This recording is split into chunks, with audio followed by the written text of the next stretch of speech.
મોડે મોડે પરંતુ ચોમાસું આગળ વધ્યું છે અને આવ્યા છે ખેડૂતો માટે સારા સમાચાર। હવે આ ચોમાસું ક્યાં પહોંચ્યું છે? આમ તો રાજ્યના ઘણા જિલ્લાઓમાં આજે વરસાદ વરસી રહ્યો છે અને કેટલાક તો એવા જિલ્લા છે જ્યાં ધમધોકાર વરસાદ વરસી રહ્યો છે, પરંતુ ચોમાસું ક્યાં પહોંચ્યું ચાલો જણાવું આપને। તો ચોમાસું હવે આગળ વધ્યું છે। આમ તો 8 જિલ્લા સુધી પહેલા ચોમાસું પહોંચી ગયું હતું, પરંતુ ત્યાં પણ ચોમાસું પહોંચ્યા બાદ પણ એટલે કે દક્ષિણ ગુજરાતના કેટલાક જિલ્લામાં ચોમાસું પહોંચ્યા બાદ પણ વરસાદ નહોતો વરસી રહ્યો, પરંતુ છેલ્લા 2-3 દિવસથી સારો એવો વરસાદ વરસી રહ્યો છે, ખાસ કરીને દક્ષિણના જે જિલ્લાઓ છે ત્યાં, અને હવે તો છેક મધ્ય ગુજરાત સુધી સારા વરસાદના વાવડ પણ છે અને અત્યારે સારો વરસાદ પણ વરસી રહ્યો છે।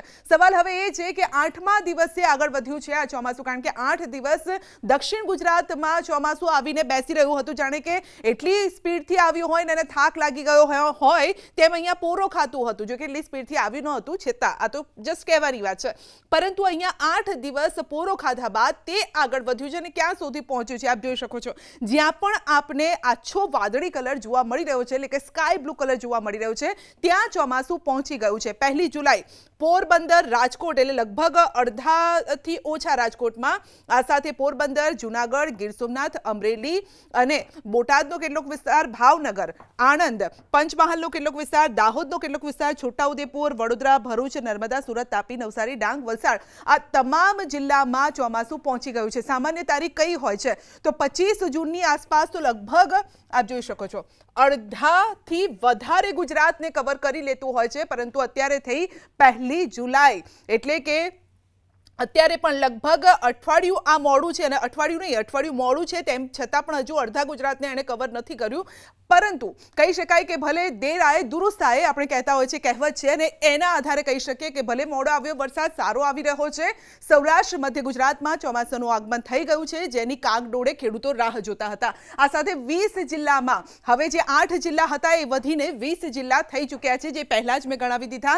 13 જિલ્લાના તમામ વિસ્તારોમાં ચોમાસાનું આગમન છે અને 7 જિલ્લાના કેટલાક ભાગોમાં ચોમાસાનું આગમન છે, એટલે કે જે આપ જોઈ શકો છો કે અડધા જિલ્લા જોવા મળી રહ્યા છે। પંચમહાલ તો અડધો ભાગ, દાહોદમાં અડધો, આણંદમાં, બોટાદમાં પણ અડધો, રાજકોટમાં પણ, અને જેમ પોરબંદરની આસપાસનો પણ હજુ બાકીના આ તમામ જિલ્લાઓ છે। ઉત્તરમાં પણ ઉચાટ વધેલો છે, કારણ કે ત્યાં પણ વાવણીની તૈયારીઓ કરી લેવાય છે, પરંતુ વાવણી નથી થઈ। જે લોકોએ વાવણી કરી લીધી છે, આગોતરું વાવેતર કર્યું છે, પાણી માટે રાહ જોવાઈ રહી છે, કારણ કે ત્યાં પણ હવે કૂવા, બોરમાં પણ પાણી ખાલી થઈ ગયા છે, કેનાલ મારફતે પાણી પહોંચાડાય તેવી માંગ કરાઈ રહી છે, અને આવા સમયે હવે લોકો રાહ જોઈ રહ્યા છે કે મેઘરાજા ઉપરથી આબમાંથી પાણી વરસાવે તો સારું। એટલે હવે જોવાનું રહેશે કે આ ચોમાસું આગળ વધીને કેટલા દિવસમાં આખા ગુજરાતને કવર કરે છે। આમ તો કહેવામાં આવી રહ્યું છે કે જુલાઈ મહિનો એક સારા વાવડ લઈને આવ્યો છે, અને માટે જ લગભગ અઠવાડિયાનો આ જે સમય છે, અઠવાડિયામાં આ આખા ગુજરાતને કદાચ કવર કરી લેશે, કારણ કે